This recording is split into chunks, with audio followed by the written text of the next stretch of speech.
কি ব্যাপার ভাইয়া, তো রাস্তাতে লেট হলো যাই। আপা আমারে সবকিছু বুঝিয়ে বলছে। কি বুঝাই বলছি? বলছে যে বাড়ির চতুর্দিক দিয়ে খুব সুন্দর করে লাইটিং করতে হবে, কোনো জায়গা যাতে বাদ না পড়ে। চতুর্দিক থেকে লাইটিং করার প্রশ্নই আসে না, শুধু সামনে কয়েকটা মরিচাবাতি ঝুলাই দিবেন। পুরা বাড়ি ধরে যদি লাইটিং না করা হয় তাহলে বিয়ে বাড়ি বলে মনে হয়? মা আমি যেটা বলছি সেটাই ফাইনাল, এটা নিয়ে আর কথা বাড়াও না। আমার 20 টাকাই ভাড়া।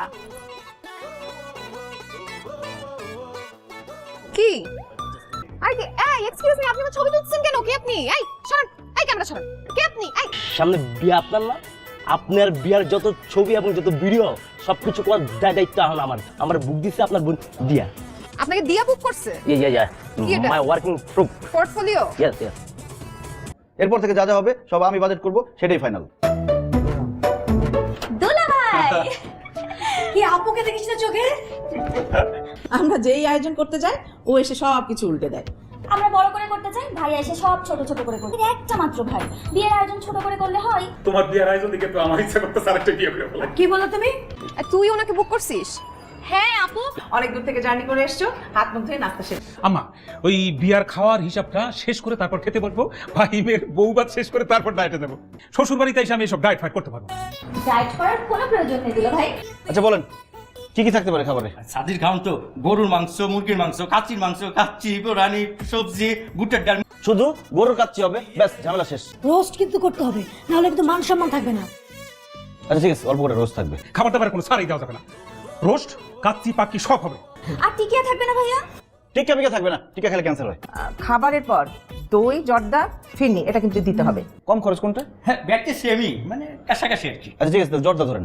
জর্দার পরে দইটা খেয়ে যে উঠতে দেবো তখনই ফিনিটা দিতে হবে। তাহলে তোমরা হিসাব করো, আমার জিজ্ঞেস করো কেন? এই যে গুড গুড গুড, এতক্ষণ একটা লজিক্যাল কথা বলছো। আপনি আয়োজন করবেন 1500 জনের, খাওয়ায় কাইক করে ফেলেন, ভাষাই দিবেন। শোনেন, সামুদ্রিক আইটেম কিছু লাগতো না? অবশ্যই লাগবে। সবার জন্য একটা করে বড় বড় রূপচাঁদা মাছ, গলদা চিংড়ির মালাইকারি। হ্যালো। হ্যালো জান, কি করো? আনন্দের সাথে টেনশন করতেছে। শোনো, আমাদের বিয়ের গেট ধরার অ্যামাউন্টটা ফিক্স হয়ে গেছে, মাত্র 50,000 টাকা। কি? আরো অনেক বেশি ছিল, কতগুলো কাজিন না, সবাইকে ভাগ দিতে হবে না? আমি ওদেরকে অনেক বলে টলে বুঝায় 50-এ ম্যানেজ করছি, সো ম্যানেজ করো, ঠিক আছে? রাখি, বাই। আমি ম্যাক্সিমাম 2000 টাকা দিই। আচ্ছা ঠিক আছে, তোমার যেহেতু কাজিন টাজিন আছে 5000 টাকা দিব, ওরা এটা নিয়ে খাবে টাবে যা খুশি তাই করবে, এর বেশি আমি দিতে পারবো না। আচ্ছা, এই বিয়ের ফটোগ্রাফার কাকে রাখছো? কিসের ফটোগ্রাফার? আজকাল বিয়েতে ফটোগ্রাফার চলে না, সবার হাতে স্মার্টফোন, স্মার্টফোনে ছবি তুলবে। আপু কি বললো দুলা ভাই? কি যে বলে আমি নিজেই বুঝি না, যা করার আমাকেই করতে হবে, ওটা দিয়ে কিচ্ছু হবে না। বাকি টাকা দিয়ে গয়নাগুলো নিয়ে আসিস, এই ধর রিসিপ্ট। তো দুলাভাই তখন বাড়ায় বাড়ায় বলছিল, কাট ছাট করে মাত্র 400 জনকে দাওয়াত দিয়েছি। এই যে মালিশ দেখো। 400 জন কি তুমি হায়ার করে নিয়ে আসবা বিয়ে খাওয়ানোর জন্য? দেখি লিস্ট দেখি। মানে দুনিয়ার সব জট মাল লিস্ট করে রাখছো তুমি এখানে। ভাইয়া তোর বাসর ঘর সাজানোর জন্য কিন্তু ফুল লাগবে, আমি সব লিস্ট করে দেবো, কাল সকালে তুই এনে দিবি। আমার ঘর সাজানোর কোনো দরকার নেই। কতটুকু ফুল লাগবে আর কোন কোন ফুল লাগবে এই লিস্ট আমি করে রেখেছি। নে, ইমার্জেন্সি নাম্বারগুলো আছে না, হসপিটালের নাম্বার, ওগুলো মুখস্থ করে রাখেন, আর না রাখলেও মোবাইলের মধ্যে ডায়াল করে রাখেন। আলপনা না হলে চলবেই না। মা, আজকাল আলপনা কে করে? এগুলো ডাইনোসর যুগে। বিয়ে বাড়িতে একটু গান বাজনা না হলে কি হয়? দুইটা বড় সাউন্ড বক্স কিন্তু আনাই চাই। আরে আমি আরো তোমার বিয়াতে নাচ কইরা প্রিপারেশন নিয়েছি, গত 7 দিন যাবত আমি নাচের প্র্যাকটিস করি। আপা বিয়ের পর থেকে আপনার নাচাইতেছে, এখনো আপনার নাচের এনার্জি আছে? আচ্ছা ঠিক আছে, এতই যখন নাচের শখ, তাহলে আনবো দুইটা বক্স, আমি বসবি দেখি। এক কালারের পায়জামা পাঞ্জাবি হলুদের দিনে সমস্ত কাজিনদেরকে তুমি দিবা, এইটা হইলো বর্তমানে একটা ট্রেডিশন। আমি একটা করে রুমালও দিতে পারবো না। একদম ফালতু কথা বলবি না। মানে আমি বুঝলাম না, আমার ফকির বানানো কি খুবই দরকার তোমাদের? যা বলতেছি সবকিছু নাই নাই করে দিতেছে। আপনি বলেন, আমার বাবা, ফুপু, কাজিনরা, আত্মীয় স্বজন সবাই আসবে, তাদের সামনে আমাদের মান সম্মান থাকবে? আমাদের বাড়িতে যেটা করেছিস সেটা নয় মানলাম, কিন্তু ওদের বাড়িতে যেটা করছিস সেটা তো ঠিক না। শুধু তোর একার মান সম্মান না, আমাদের সবার মান সম্মান জড়িত। So no compromise. তুই যেটা যেটা না না করেছিস সেটা সবগুলো করতে হবে। একটু চাটা খাও, তারপরে না হয় এসব নিয়ে ভাবা যাবে। দুলা ভাই, আপনি আপনার শালার পক্ষ নিয়েন না তো। বিয়ের সময় এরকম কিপটামি করলে হয় বল? দুই কিপটা একসাথে হলে ওদের কাছ থেকে ভালো কোনো কিছু আশা করা যায়? আমি কিপটা? দেখছেন দুলা ভাই, আপনার কিপটা বলতে সব পাগল কিন্তু একসাথে হয়, একসাথে মিলে যায়। আমার মা একটা পাগল, আর আমার বড় বোন যে কি পরিমাণ পাগল সেটা তো আপনাকে বলার কিছু নেই, আপনি ভালো জানেন। আর যাকে আমি বিয়ে করতে যাচ্ছি তাকে যদি পাগলা গারোতে রাখা হয়, পাগলা গারোতের পাগলটা বলবে যে আমরা বিদ্রোহ করতেছি, আমরা এখানে থাকতে চাই না, আমাদেরকে বাঁচাও, এই পাগল থেকে আমাদের মুক্তি দাও। আমি ডিসিশন নিচ্ছি, আমার মুখে বন্ধ, শুধু কবুল বলার আগে বুকটা খুলবো, কবুল বলবো, আবার বন্ধ করে ফেলবো। ব্রিলিয়ান্ট। প্ল্যানিং এর বাজেট টাজেট নিয়ে সব উল্টাপাল্টা করছিল, এর জন্য ওকে একটু প্রেশার দিয়ে আসলাম। কিন্তু দয়া করে বিয়ের পরে ওকে তুই প্রেশার দিস না।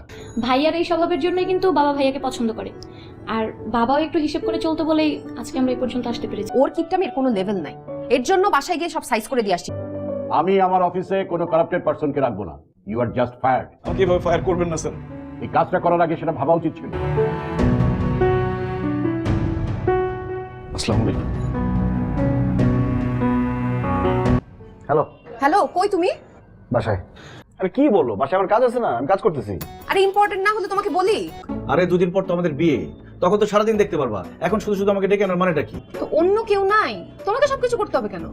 অন্যরা কারা? মা, বড় আপা, ছোট বোন, এরা কাজ সারবে? শোনো, আমি না আমাদের বিয়ের ফটোগ্রাফার রেডি করে ফেলছি, বুঝছো? কথাটা সব হয়ে গেছে। তোমাদের ফ্যামিলি থেকে কতজন আসবে? বেশি না, এই 600 মতো। 600 লোক আসবে? বাবারা মানে আমার চাচারাই তো 11 জন, আবার আমার ফুপিরা আছে না 9 জন বোন, ওনারা আবার সবার ফ্যামিলিতে 6-7 জন করে বাচ্চা কাচ্চা আছে। মায়ের বংশের কথা এখনো তো বলিই নাই। কই যাচ্ছ? ফার্মেসিতে যাচ্ছি, ওখানে গিয়ে প্রেশার মাপাইতে হবে। যেই জ্বালা যন্ত্রণার মধ্যে রাখছো, প্রেশার সবসময় হাই থাকে। বিয়ের আগে আমার চেহারা দেখতে চাইবে না, ফোনও দিবা না। আমি গেলাম, বাই, আসসালামু আলাইকুম। আমি যে খাবারগুলো অর্ডার করছি বিলটা দিয়ে যাও। যেমনে যেমনে ফ্রেম ধরবো, যেমনে যেমনে পোজ দিতে গো, অমনি অমনি কিন্তু দিতেই গো। এখন প্রত্যেকের হাতে স্মার্টফোন থাকে, তারা বিয়ের সময় স্মার্টফোন দিয়ে ছবি তুলে ফেসবুকে দিয়ে দেয়। ঠিক আছে, এটা আমার নেক্সট ক্লায়েন্টের প্রি ওয়েডিং এর ফটো। বিয়ের আগে মানুষ এই ধরনের ছবি কিভাবে তুলে? বিয়ের পরেও তো তোলা সম্ভব। তোমার আপার লাগে আজ পর্যন্ত আমি এই ধরনের বাজে একটা পোস্ট দিয়ে ছবি তুলি নাই। ভাই অ্যালবামটা একটু দেখি। আর না না, দরকার হইলে আমি জামাই হয়ে তোদের সবাইকে বসায় আমি মোবাইল দিয়ে তোদের ছবি তুলে দেবো। ঝামেলা শেষ। শোনো, আমি এখন ঘুমাবো, কেউ আমাকে ডিস্টার্ব করবে না, আমার ফোন বন্ধ থাকবে। যদি তোমাদের কেউ ফোন দেয় আমার খোঁজে, বলবা মারা গেছি। আল্লাহ, কালকে সকাল পর্যন্ত আমাকে সার্ভাইভ করার ক্ষমতা দাও। তুমি নাকি ওই ফটোগ্রাফারকে না করে দিছো? কে বলছে? প্রমা বলছে, তাই না? জামাই ছাড়া বিয়ে হওয়া সম্ভব, কিন্তু ফটোগ্রাফার ছাড়া বিয়ে ইম্পসিবল। ওই তুল কালাম ভাই আমাদের ওয়েডিং ফটোগ্রাফি করবে, ব্যাস। এই, আপনি এখানে কেন? তো এখানে কি? আশ্চর্য, আমরা শপিং করবো সেটা ছবি তুলবে না? তো শপিং এর মধ্যে ছবি তোলার কি আছে? তাড়াতাড়ি আসো, রিকশা নিয়ে আসো। ভাই আপনি একটা রিকশা নিয়ে আপনার নাম বলো। চলেন মামা। নো প্রবলেম, রিকশায় যান। কুঞ্জু সমার কাছে জামাইরে বহুত কষ্টে তুমি পড়ার সব। কি আর বলবো দুলা ভাই, রিয়া 10টা দোকান ঘুরে একটা লিপস্টিক নিছে, এরপরে বিভিন্ন অ্যাঙ্গেলে ফটোশুট, তুল কালাবের কাণ্ড। উফ, আমি আর আমার মধ্যে নাই দুলা ভাই।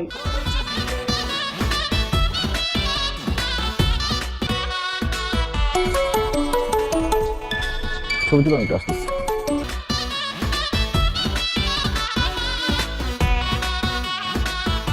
কই ফটোগ্রাফার, কই তুল কালাম?